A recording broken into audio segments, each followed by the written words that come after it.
Assalamualaikum warahmatullahi wabarakatuh. Selamat malam Bapak dosen dan teman-teman. Perkenalkan, saya Amelia Feningsi. Saya Maria Valentina. Saya Siva Kairunisa. Pada kesempatan kali ini, kami kelompok 2 akan mempresentasikan materi perencanaan audit dan prosedur analitis dengan mencegah kegagalan audit belajar dari kasus Enron dan BX. Selanjutnya, kami akan mempresentasikan secara berganti-ganti. Oke, di slide yang pertama saya akan mempresentasikan tentang latar belakang. Di sini saya akan menjelaskan tentang latar belakang mengapa perencanaan audit dan prosedur analitis menjadi sangat penting dalam proses audit laporan keuangan. Di sini kami akan ada memberikan 4 poin. Yang pertama itu adalah audit laporan keuangan bertujuan memberikan keyakinan atas kewajaran laporan keuangan sesuai dengan standar yang berlaku.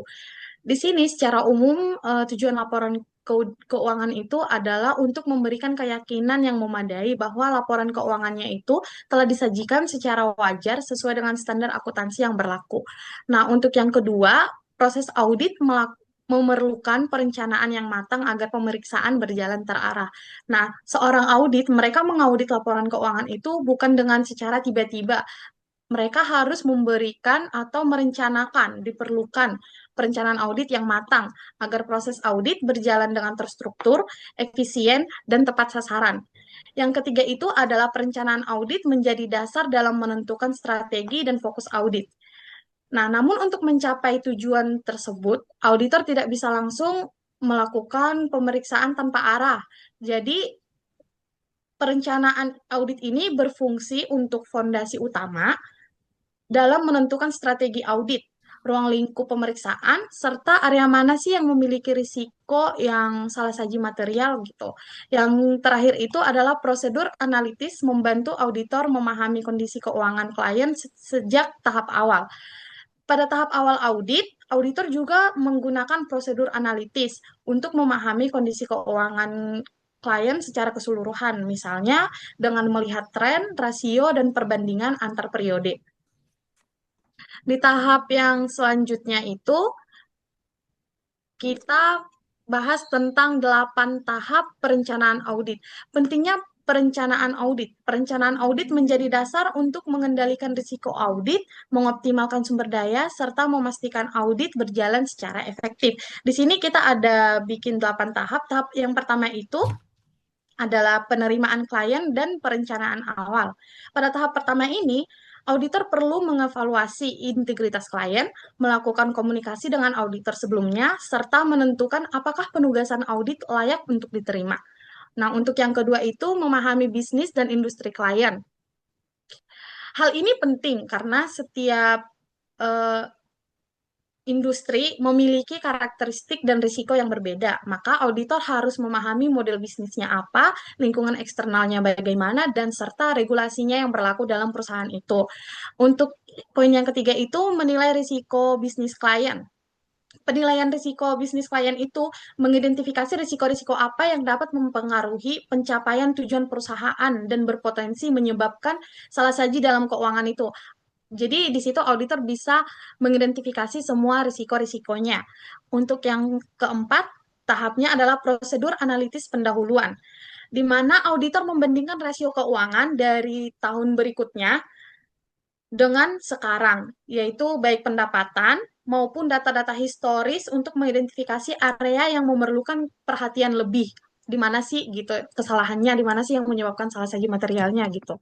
Untuk di poin kelima yaitu menetapkan materialitas dan risiko. Nah, auditor terlebih dahulu menetapkan materialitas dan risiko audit, yaitu menentukan batas kesalahan yang masih dapat ditoleransi serta menilai risiko intern yang risiko audit yang dapat diterima. Jadi masalahnya itu yang masih dapat diterima gitu, nggak yang langsung secara fatal gitu. Yang kelima yaitu yang keenam yaitu memahami pengendalian internal.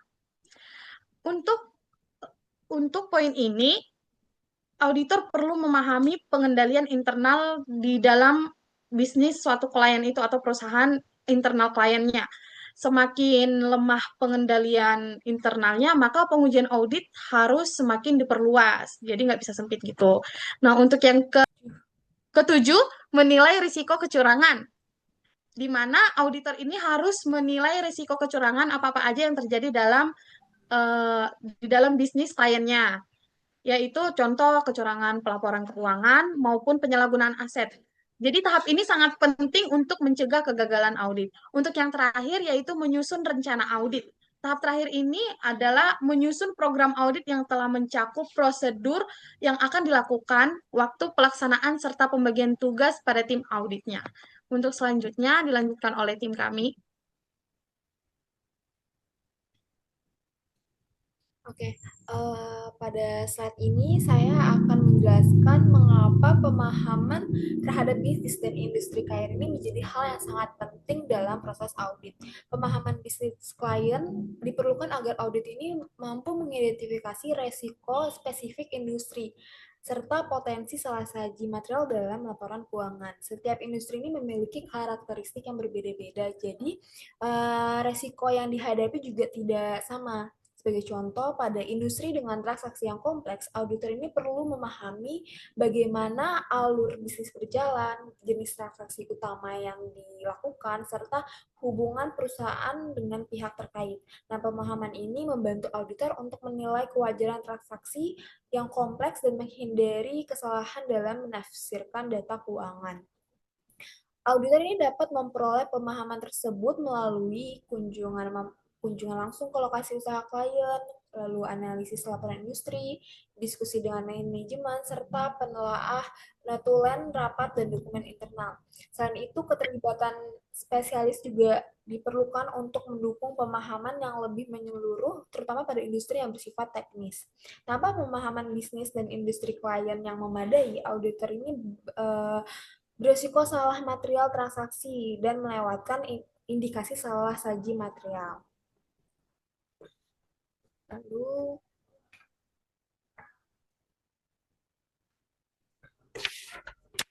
selanjutnya, untuk menilai dampak nyata dari kurangnya pemahaman bisnis klien, kita dapat melihat studi kasus Enron. Nah, Enron ini merupakan perusahaan energi asal Amerika Serikat dengan model bisnis perdagangan energi yang sangat kompleks.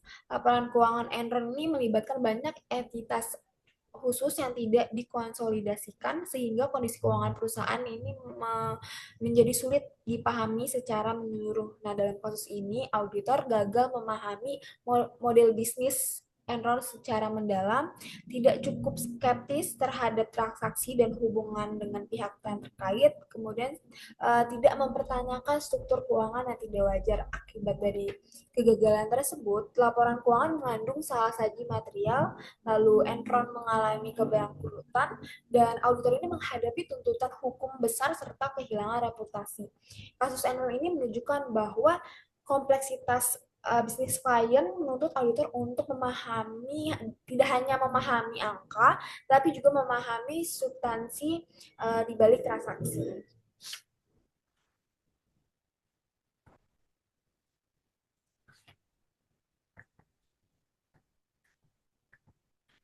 Lalu selain Enron, terdapat juga studi kasus BRIX yang menunjukkan pentingnya skeptisisme profesional auditor.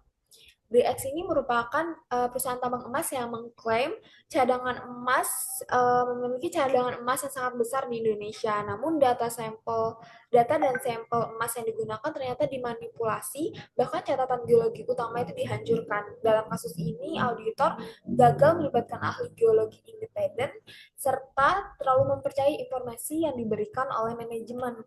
Akibatnya, penipuan akhirnya terungkap dan nilai saham perusahaan anjlok sehingga sekitar 90%. Kasus BX ini menegaskan bahwa auditor harus bersikap skeptis dan tidak hanya bergantung pada informasi dari manajemen, terutama pada industri yang membutuhkan keahlian khusus. Lalu selanjutnya akan dibacakan oleh rekan saya. Setelah melihat kegagalan audit pada kasus Enron dan BRIX, kita masuk ke peran penting prosedur analitis dalam audit. Prosedur analitis merupakan evaluasi data keuangan dan non-keuangan yang digunakan pada tahap perencanaan untuk mengidentifikasi resiko pada tahap pengujian untuk mendukung saldo akun, serta pada tahap penyelesaian sebagai review akhir laporan keuangan. Nah, sumber data yang digunakan auditor yaitu ada 5. Yang pertama ada data industri, yaitu auditor membandingkan kinerja perusahaan dengan standar industri sejenisnya untuk melihat apakah terdapat penyimpangan signifikan. Yang kedua yaitu data periode sebelumnya, digunakan untuk menilai pola dan perubahan kinerja dari waktu ke waktu. Yang ketiga adalah anggaran klien, yaitu digunakan untuk membandingkan rencana manajemen dengan realisasi keuangan secara aktual. Yang keempat ada ekspektasi auditor, yaitu menggunakan estimasi berdasarkan pengalaman dan pengetahuan auditor. Yang kelima ada data non-keuangan, yaitu menilai hubungan aktivitas operasional dengan data keuangan. Contohnya volume produksi, jumlah pelanggan, atau kapasitas operasional. Selanjutnya, kita akan melihat bagaimana implikasi bagi praktik audit modern. Yang pertama ada skeptisisme dan sikap proaktif, yaitu auditor tidak hanya mengandalkan informasi dari klien, tetapi aktif menggali dan menguji kewajaran data. Yang kedua ada penggunaan spesialis independen, yaitu spesialis diperlukan untuk menilai aset dan transaksi kompleks seperti tambang atau instrumen derivatif. Auditor perlu melibatkan ahlinya di bidang terkait. Yang ketiga ada peningkatan pemahaman industri, yaitu auditor wajib terus mengikuti perkembangan industri melalui pelatihan dan riset secara berkelanjutan sesuai dengan perkembangan industri. Yang keempat ada dokumentasi prosedur analitis, yaitu ekspektasi dan hasil analisis harus didokumentasikan secara jelas sebagai dasar pengambilan keputusan audit. Yang kelima ada komunikasi dengan pihak tata kelola, yaitu auditor perlu menjalin komunikasi aktif dan intensif dengan komite audit dan dewan direksi selama proses audit berlangsung. Nah, sebagai penutup dari semua slide, kita rangkum keseluruhan pembahasan dalam kesimpulan, yaitu perencanaan audit menjadi fondasi utama untuk memastikan audit berjalan efektif dan terarah. Yang kedua, ada prosedur analitis membantu auditor mengidentifikasi resiko dan menilai kewajaran laporan keuangan. Yang ketiga, dari kasus Enron dan BRIEX menunjukkan pentingnya pemahaman bisnis dan skeptisisme profesional. Yang keempat, ada auditor modern harus adaptif, berbasis resiko, dan memanfaatkan keahlian spesialis untuk meningkatkan kualitas audit. Dengan perencanaan audit yang matang dan prosedur analitis yang tepat, auditor dapat mencegah kegagalan audit serta meningkatkan kepercayaan publik terhadap laporan keuangan.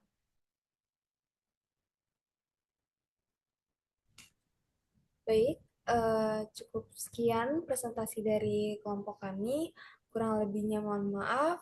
Kami akhiri. Wassalamualaikum warahmatullahi wabarakatuh.